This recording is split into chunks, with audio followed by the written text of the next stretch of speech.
Service in Phoenix has issued a severe thunderstorm warning for south central Maricopa County in south central Arizona, west central Pinal County in southeast Arizona, until 3:15 p.m. Mountain Standard Time.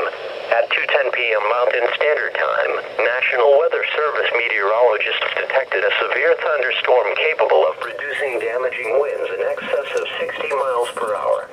This storm was located 9 miles east of Freeman, or 24 miles west of Casa Grande, and moving northeast at 15 miles per hour.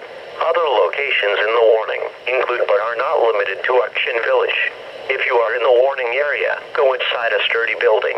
Remember, a severe thunderstorm will produce damaging winds and deadly lightning. If you encounter dense blowing dust while driving, pull over as far off the roadway as possible and park. Turn off your headlights and keep your foot off the brake.